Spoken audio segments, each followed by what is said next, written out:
On to rugby league and continuing our theme for honestly, guys, it's just our opinion. Titans preview for 2024, not the Dolphins that I accidentally researched. So I'm completely unprepared. So whoever that person was that time was like, oh, these guys aren't prepared. 100%, I am not prepared. So I can... What suburb are the Titans located in again? I believe they're a Victorian team, right?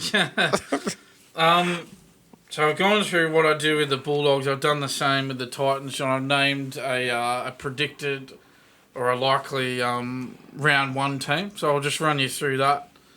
So I've got Jaden Campbell at fullback, John. Got Alofi Khan Pereira on one of the wings. I've got Philip Sammy on the other wing. I've got AJ Brimson and Brian Kelly in the centres. I've got Kieran Foran and Tanner Boyd in the halves. Moaki Fotuaika in the front row along with Big Tino, John. Tino Fasuamalaawi. Yep. The hooker is Sam Verrills. I got Bo Firma and David Fafita in the back row and Isaac Liu at lock. On the bench, I got Aaron Clark, Jamin Jolliffe, Keenan Palacia, and Isaac Fasuamalaawi. I'm not sure if he's a brother or a cousin of Tino, but there's some relation there. I didn't do any preparation, so I don't know. Okay. So there you go, John. Obviously, it's going to be Des Hasler's starting first out with the year. club. Yeah. You got any thoughts on? Yeah, we went through who's the most overrated coach. Is Des Hasler a myth or? And I was kind of the opinion he's always been a bit of a myth. So I did do a little bit of research on Des Hasler, and I found you can't draw anything from first year, whether he's taken over a team or what. He did some good things in first years. He's been at 3 clubs before as a coach, and the Bulldogs, when he got there, he took him to a grand final his first year. First stint at Manly, they dropped, I believe, and second stint they went up in the first year. It's like there's not, or maybe the other way around. Again, unprepared. Okay. So in 2003, before Hasler arrived at Manly the first time, they came second last. Yeah. 2004, Manly finished 13th in Hasler's first season with the club. So not an initial impact there, but in 2005, he got Manly into the top 8. They made the 8 in 06 as well. Then in 07, they got into a grand final. 08, they won the premiership. Yeah. So he did build up to some success there, absolutely. So before he did have an instant impact at the Bulldogs. Before he got to the Bulldogs, they missed the 8 in 3 out of 4 seasons, including they won a wooden spoon in 2008.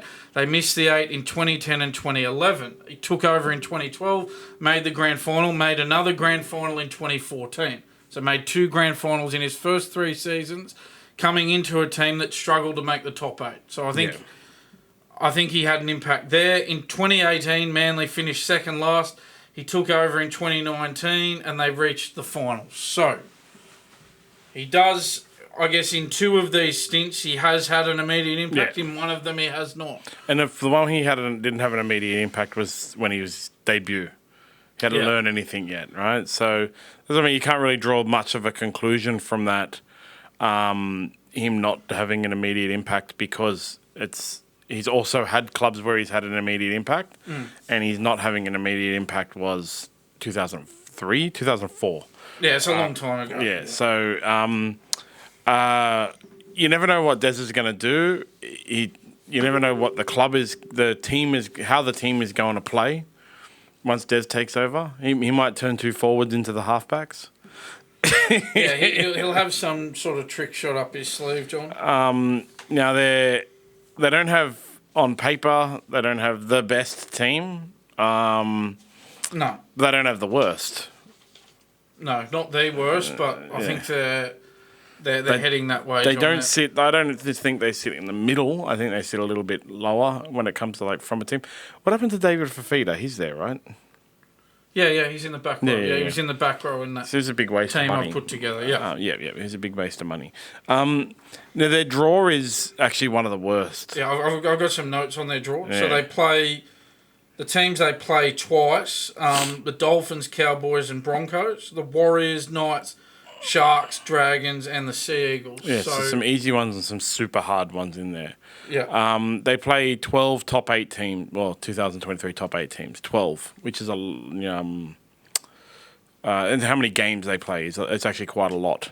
Teams they play once. Everyone else they'll play once. Yeah. Yeah. But it's run through them. They have a really easy start to the season. The Dragons in round 1. They got the bye in round 2. Then they got the Bulldogs round 3, and then the Dolphins in round 4. So an easy start to the season. Again, this is based on last year's 2023, which you don't know what's going to happen, and we've already said some things will change. One thing that's going to really hit them. So I did do a little bit of research this morning, but I've got it open on my screen again. So they don't have any buys after round 17. And they have to, so they're playing last 10 straight games, and finishing off the season with against Penrith. Mm-hmm. So, if they're, pushing for finals, their run at the end is going to be super hard, because no buys at the end. What year is it next year? 2024. Well, this year, yeah, 2024. Yeah, this year. Sorry. Yeah. So in terms of their turnarounds, John, I think they've done pretty well with the turnarounds. They've got 17 games with 7+ day turnarounds. Yep. 5 games with 6-day turnarounds, and only 1 game on a 5-day turnaround. That's pretty good, yeah. So they can be happy with that.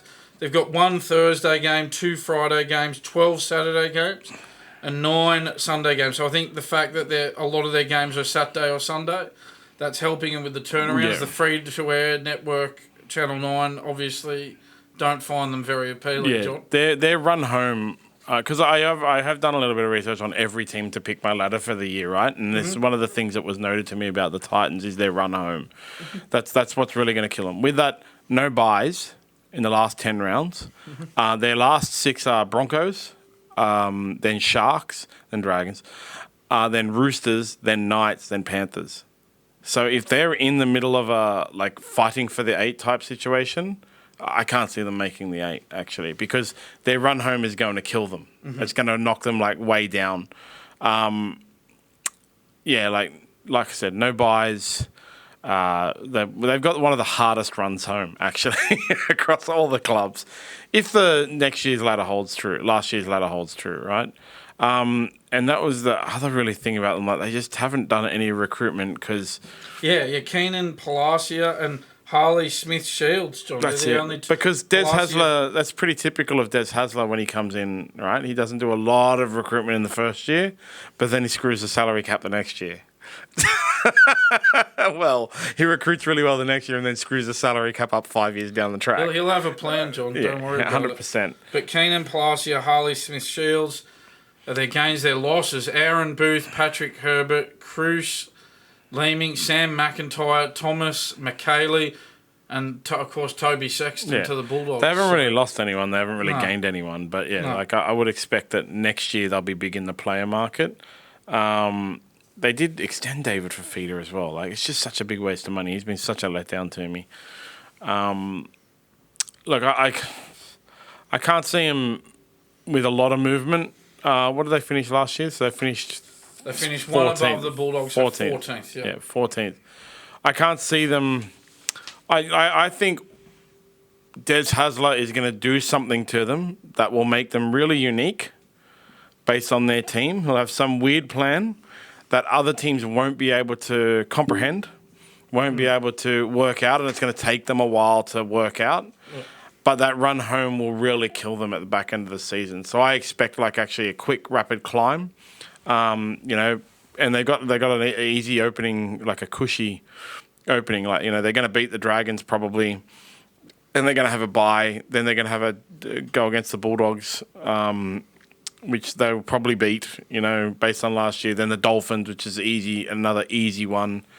Cowboys, Raiders, Sea Eagles. It doesn't start getting super hard to them until round 8. Mm-hmm. So I expect a really quick boost. Then a kind of petering out, and then to drop actually right at the end of the season. They got a couple of hard runs in there. From that round 8, it goes Warriors, Storm, Cowboys, Knights, Broncos. Like, it's hard. And then, then the rest of the season, once they hit that round 17, they're in lots of trouble. We're going to get to the new rule discussion shortly, John. But I think that's something that as much as we don't like the new rule, I think Des Hasler's eyes will light up, John. Yeah, that's what I mean. He'll be rubbing his hands together with this rule change. He's going to come out with something weird like that. He's the nutty professor. Where it's even going to be like from the opening kickoff or something, the Titans will become the team that kick off short. I think they'll do it. It wouldn't surprise me if they do it on every kickoff now. Yeah, like that's the thing. He's going to come out with something weird that will, it will especially mess with those like low-ranked, low-level teams. But the Titans are a team that are hard to get interested in. Yeah. Des will make them interesting. Yeah. So I actually think it's a good fit that Des has gone there. Just a couple of other things for the Titans as well, John. Des is obviously going to have a decision to make on the fullback. Could be Jaden Campbell or AJ Brimson. It could be rookie Keno Keeney, the fleet-footed rookie. He might come into consideration as well. Yeah, I think Tanner Boyd will get that half spot alongside Kieran Foran there. Tom Weaver, he's waiting in the wings. He made his debut late last season for them, so he might get a look in at some point, John. There's always injuries throughout the year. Bo Firma, he'll be back in the back row, so this is a big plus for the Titans. He missed the whole of 2023 with an ACL injury. You mentioned David Fafita before, John. He's had surgery in the off-season. He's likely to be fine for round 1, ready to go. Maybe he was hurt all the year, because I thought he had like a pretty quiet year by what he's meant to be. Yeah, well, possibly. Well, hopefully that surgery gets him right, John. And, hope we'll see how Keenan Palacia goes, this recruit, John. They'll be hoping for big things from him as well. So where do you think they'll finish? Well, I expect they run home. I think throughout most of the year they'll sit around that 8th, 9th, 10th type position, and then drop down to around the 12th. I have them in my ladder at 12th because of that run home. Okay. What about you? I've got them 13th, John. I just can't see. I know Des will have some magic tricks up his sleeve, but I think there's just their side. They're just lacking a lot of strike.